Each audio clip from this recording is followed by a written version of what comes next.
Bonjour, novembre 2022, 12 ans après les îles de la Désolation, un reportage graphique sur les îles australes, Crozet, Amsterdam, Saint-Paul et Kerguelen. Emmanuel Lepage embarque sur le Marion Dufresne, c'est ce navire qui, 4 fois par an, assure la liaison avec les îles australes. Cette fois-ci, il embarque pour un documentaire sur ces scientifiques qui vivent en autarcie pendant plusieurs semaines, une année parfois, dans un des endroits les plus hostiles du monde. Cette fois-ci, il n'est pas très à l'aise, le dessinateur-reporter, en franchissant la passerelle du bateau. Il craint que la caméra, cette intruse, ne mette une barrière entre lui et cette communauté disparate de scientifiques, d'ouvriers, de volontaires, de cuistots, de militaires, de toubibs. Il me fallait accueillir ce voyage dans ce qu'il pouvait me proposer d'inattendu. Entre La Réunion et Kerguelen, le Marion Dufresne fera une escale à Crozet, c'est une des îles de la Désolation. Certains y débarqueront, d'autres embarquent après plusieurs mois, voire une année, passés sur ce confetti perdu aux confins de l'océan Indien. Au 10e jour de navigation, c'est dans le brouillard que Kerr se dévoile. Lepage ne sait toujours pas s'il fera un livre de cette expérience, mais il a toujours porté le regard et ses mains sur ses pinceaux, ses fusains, ses peintures. Il a même une brosse à dents pour reproduire l'écume des vagues. Voyager et se fuir. Se fuir ou se mieux connaître? C'est une question qui le hante depuis le moment où il a mis les pieds à bord du bateau.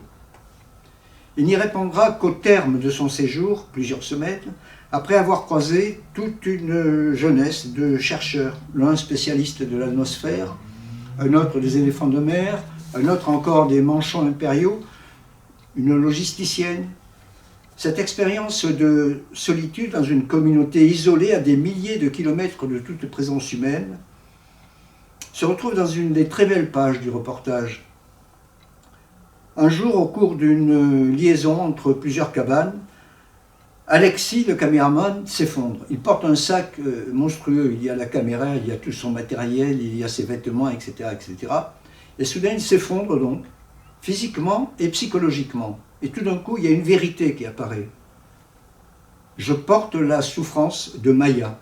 Maya, c'est sa fille, victime d'une très grave dépression depuis plusieurs années. On pourrait multiplier les portraits, par exemple, cet homme-là, qui porte un fusil.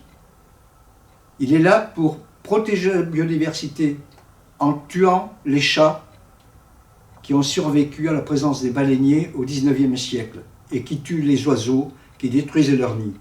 Ou encore ce scientifique, le plus âgé, désabusé. Dès qu'on parle d'argent, mais à quoi ça sert ce que vous faites? Il se met en colère et il déclare « La beauté de la connaissance n'a pas de valeur dans ce monde néolibéral. On est des scientifiques, pas des ingénieurs. » Cette communauté, je rappelle, des chercheurs, des cuisiniers, des militaires, des artisans, des météos, des médecins, est essentiellement composée de très jeunes gens. Comme Chloé, qui est logisticienne, il pense que partir à Kerguelen, c'est sauter dans le vide, accepter de se tromper, poser sur le monde un regard d'enfant et peut-être écrire de nouveaux rêves sur une page blanche. Tiens, c'est un peu la même interrogation qu'avait au départ Lepage lorsqu'il montait l'échelle de coupée du Marion Dufresne.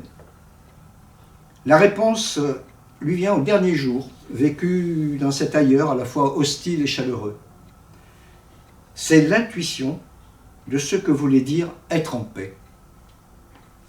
Quant au graphisme, il est d'une beauté éblouissante.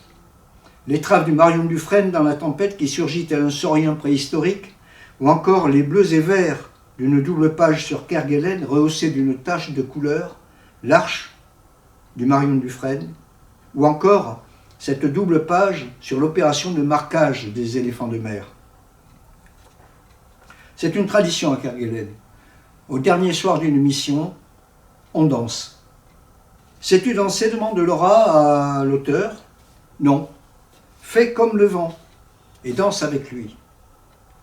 Le lendemain, au moment de monter à bord du bateau, Virgile, c'est un jeune climatologue, lui pose une nouvelle fois la même question. Quel message veux-tu faire passer dans tes livres? Et le page répond, j'ai plutôt envie de raconter les personnes que je rencontre dans leur complexité. À chacun d'interpréter le livre comme il veut. À vous de découvrir ce que ce très beau livre vous inspire. Bonne lecture. Le livre est paru chez Futuropolis et bien sûr vous le trouverez à la médiathèque de l'Ancre.